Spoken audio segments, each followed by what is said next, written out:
दासा तन आया विश्व विसा जाको लंक दे बख्शीसा। ऐसा दासा तन है भाई लंक बख्शते वार न लाई। आधीनी जिसके पास है विभीषण आधीन था, सच्चा भगत था। उसने मुनिंद यह लंबी कथा फिर बतावांगे क्योंकि ये सारा ही काम बिगाड़ रखे न। तो राम नाम की गाड़ी इन्होंने इतनी एक्सीडेंट कर रखी है क्या पिछाड़ में भी ना आती कौन सी गाड़ी टूट रही है। दास इसकी डेंटिंग पेंटिंग करके और चार करी है। इन्होंने कोई भक्ति नहीं छोड़ रखी।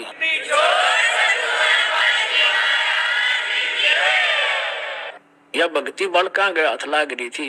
ये गाड़ी ने बालक धक्का ले जा गड्ढे में भी पड़ गए, वो टांग भी तोड़वा दी, गाड़ी भी फोड़ दी। तो अब ये हर तरह से सुचारू किया जा रहा है। परमात्मा के ज्ञान को संपूर्ण ज्ञान दिया जा रहा है आपको विद, जैसे पीएचडी सत्र से भी आपको बताया गया। गीता जी का ज्ञान किसने बोला, ये आध्यात्मिक मार्ग की पीएचडी है। और फिर वो वास्तविक भक्ति मंत्र कौन से है, कहाँ प्रमाण है, ये पीएचडी इस भक्ति की। इस दास के अतिरिक्त या उन महापुरुषों के अतिरिक्त जिनको भगवान सीधे मिले थे, उसी परमात्मा ने इस दास पर दया करी है आप बच्चों के लिए। और इस विश्व में किसी के पास ये मार्ग नहीं है, सब थोथे और नकली है। उनका आपको सत्र भी दिखा दिया, उनके अनुभव दिखा दिया।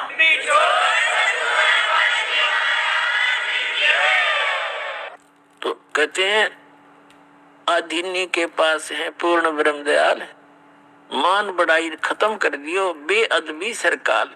जो बकवाद करते हैं यहाँ के भी बैठन में नखरे करें, फलान में खान पीन में, कहते हैं यहाँ दास बनकावे, रिहर्सल करे यहाँ पर अपने इस मन पापी ने ठीक करने की। और बालक भी कह दे जी उठो यहाँ से, यहाँ बैठो, अच्छा भाई ये उठा। यानी इस मन में एम नहीं आने दे। एम जो यहाँ भी काल बैठा है तो फिर भक्ति कहाँ समाओगी आपके अंदर। एडजस्टमेंट करना सीखे।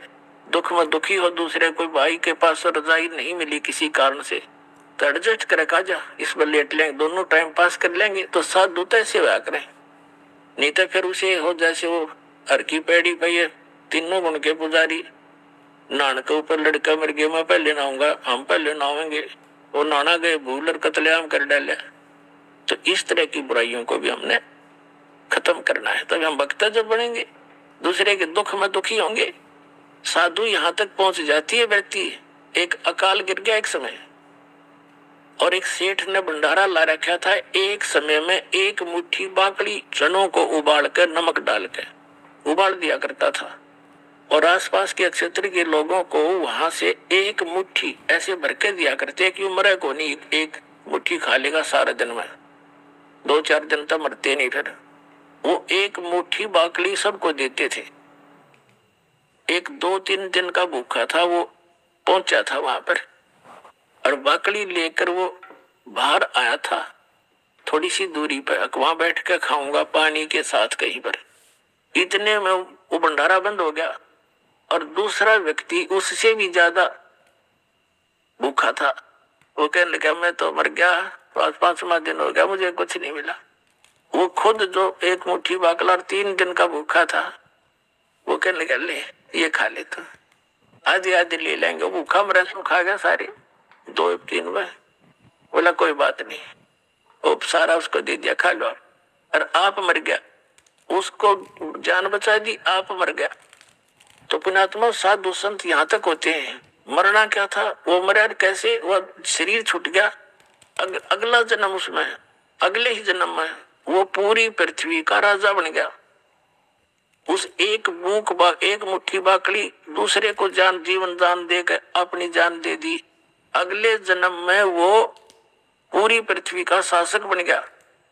तो पुण्यात्माओं जैसा ये बात इनकम्प्लीट नॉलेज है ये इस तरह का, अब समय आने पर इसको सुचारू करेंगे। हमने करना तो ऐसा ही है, परमार्थ के कारण संतादारी दे। तो कहने का भाव ये है कि इस तरह का स्वभाव हमारे अंदर आएगा, और हम दूसरे को दुख में दुखी होंगे तो वो क्रेडिट भी हमें अवश्य मिलेगा, वो निष्फल नहीं जाता। तो यहाँ तक आपकी वृत्ति आनी चाहिए, दूसरे को सुखी करना चाहे और आप एडजस्ट करने की चेष्टा करें। कहने का भाव ये है दास का कि संत मिलन को चा लिए तज माया अभिमान, और जो जो कदम आगे रखे ओ ही एक समान। तो श्री कृष्ण जी ने कहा जी पांचों पांडव आप अंतर्यामी देख लो, आज इनमें कोई मरोड़ नहीं रह रही, कति रुई जैसे हो गए ये, और मेरे को तो आप जानते ही है। तो ये और वहां से लेकर जहां से हम चले हैं यहां तक जितने भी कदम बने आपके विधान अनुसार, आपके आदेश अनुसार, ये सब हमारे यज्ञ हो गए।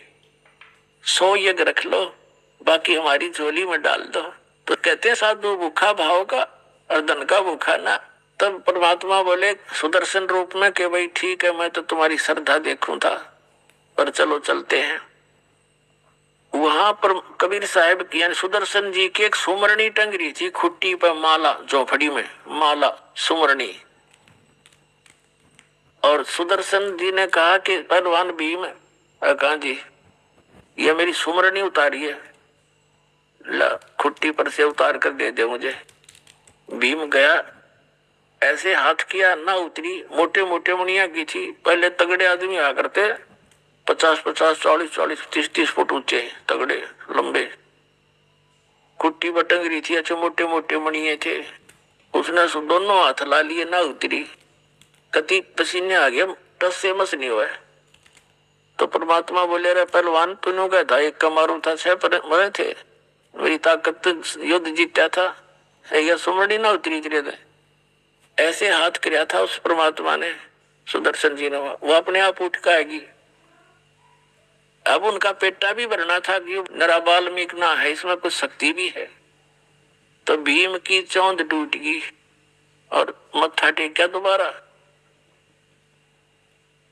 और फिर सुदर्शन जी ने कहा कि पहलवान इस बल का अभिमान जीव को हानिकारक होता है भाई, और तेरी आंख खोलता हूं क्या कि जिस दिन तू मेरे पास आया था निमंत्रण देने, परमात्मा तो वो सारा पता था दाता ने, वो तो जानी जान है कि उस दिन तू नहा का आया था यहाँ एक तालाब में। कहा जी उस तालाब में तेरे तू स्नान कर रहा था, तेरे पैर भी ना टिके थे, इतना गहरा था। कहा जी अच्छा गहरा था, मैं नीचे तक जा भी नहीं पाऊं था नाता नाता। तो उन्होंने बताया कि ये जो स्थान है ये कुंभकर्ण का सिर का ऊपर का हिस्सा है। इस सिर का यहां से उतार दिया करें डॉक्टर, एक रह जा रहा खप्पर सा कटोरा सा, कहते यो कुंभकर्ण की खोपड़ी थी या जिसमें तेरे पांव भी ना टिके। तो काय का पहलवान है, तो उसकी आंगलियां बराबर भी कोई ना। ऐसे ऐसे बलि थे त्रिपता में। पुण्यात्माओं जो ये पिछली जो बातें हैं आज बताई जाती हैं तो हमारी बुद्धि काम नहीं करे, सुने समझे कोई ना, यकीन ना होए कि इतना बड़ा भी सिर खोपड़ा उसके। तो रावण जो है 100 जोटियां का मांस खाया करता और 100 मटके दारू के कब पिया करता, तो कितना को होगा अंदाजा ला लो। इस साइड की चोटी तो बाहर लग रही आदमी जब 100 के मटके आवे, जब उसमें 100 मटके दारू के मांस समावे। इसे तगड़े होते थे पहले, 70, 80, 100 फुट की ऊंचाई होती थी आदमियों की।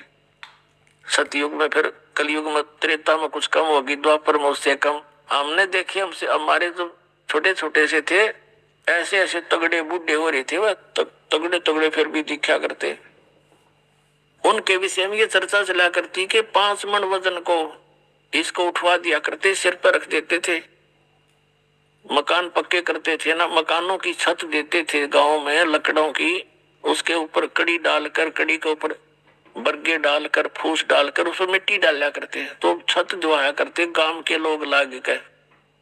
कहते इसमें 5 मन वजन माटी में एक टोकरा होता था, वो इसके सिर पर रख देते थे इनके, और ये सीढ़ियां पर का चढ़ जाया करते। एक तो वैसे जिन्ना हो लकड़ी की सीढ़ी, उन पर चढ़कर ऊपर गिराया करते।